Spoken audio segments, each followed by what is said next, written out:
পল্লীগ্রাম টিভির শফিক নাকি মারা গিয়েছে। এই নিয়ে কিন্তু খুব একটা ফেসবুক ইউটিউবে একটা তোলপাড় চলছে। এই নিয়ে একটা ভিডিও করেছিলাম।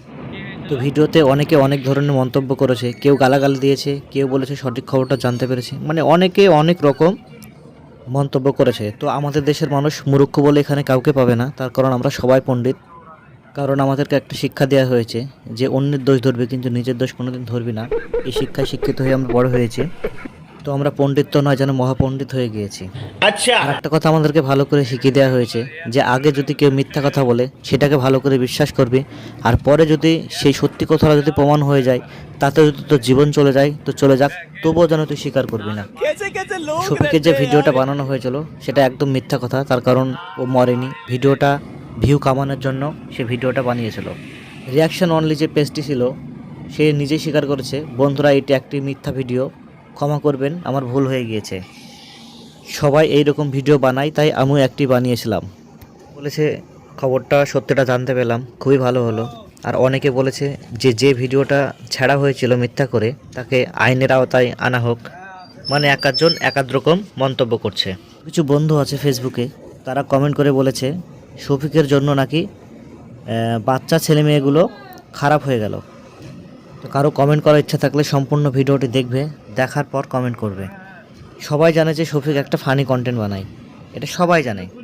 তোমার বাচ্চাটা যে প্রথম শফিকের ভিডিও দেখে, শফিক কি নিজে এসেছিল তোমার বাড়িতে, এসে শফিকের ভিডিও তোমার মোবাইলে বের করে দিয়ে তোমার বাচ্চাকে দেখিয়েছে যে আমার বাচ্চা আমার ভিডিওগুলো দেখো? না, আমি তোমার বাড়িতে গিয়ে বলেছিলাম যে শফিকের ভিডিওটা দেখো।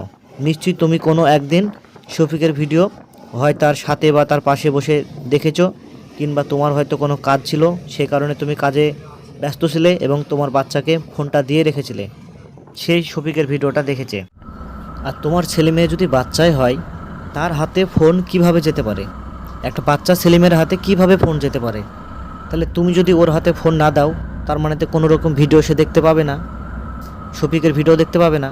তাহলে তুমি হাতে ফোন দিচ্ছ, শফিকের ভিডিও দেখছে, অন্যান্য ভিডিও দেখছে, তাহলে এর জন্য দায়ী কে? শফিক না তুমি? সবচাইতে বড় দায়ী হচ্ছ তুমি। তোমার বাচ্চা খাচ্ছে না, তুমি মোবাইলটা হাতে ধরিয়ে দিচ্ছ। তোমার বাচ্চা পড়তে বসছে না, তুমি মোবাইলটা হাতে ধরিয়ে দিচ্ছ।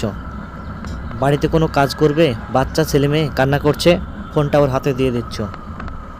তো বন্ধু, অন্যের দিকে আঙ্গুলটা না তুলে একবার আঙ্গুলটা নিজের দিকে তুলো। দেখো, যেই সব বন্ধুরা কাজের উদ্দেশ্যে বাইরে রওনা দিয়েছেন, হিসাবে তো ছেলে মেয়েগুলো মায়ের কাছে মানুষ হওয়ারই কথা, বর্তমানে মানুষ হচ্ছেও তাই। তো সেই বাচ্চাগুলোর নিজের বাবা মা আত্মীয় স্বজনকে চিনেই না, তার চাইতে বেশি চিনে শফিক এবং শফিকের গ্রুপে যতজন আছে সব তাদেরকে। তাহলে এখানে বাবা মা আত্মীয় স্বজন কাউকে চিনতে পারছে না একটা বাচ্চা, অথচ শফিকের পুরো টিমকে চিনে বসে আছে। এর জন্য দায়ী কে? নিশ্চয়ই তুমি দায়ী। বর্তমান সময়ে ইউটিউব আর ফেসবুকে অনেক ধরনের ভিডিও আছে শিক্ষণীয়, সেইগুলো দেখাও। কেন সেইগুলো দেখাও না? কেন সেইগুলো দেখাও, তাহলে সেইগুলোর নাম করবে। তাহলে এইটুকু বাচ্চা শফিকের নাম কেন ওর মুখ দিয়ে আসতে পারে? আর তুমি এসে কমেন্ট করছো যে শফিকের জন্য বাচ্চাগুলো নষ্ট হয়ে গেল। নষ্ট তো করলো তোমরা, বাবা মা দায়ী। একটা বাচ্চা নষ্ট হওয়ার কারণ হচ্ছে বাবা মা। তোমার বাচ্চার হাতে মোবাইল ফোনটা হাতে না তুলে দিয়ে ওর হাতে বই তুলে দাও, দেখবে আপনা আপনি পাল্টে যাবে।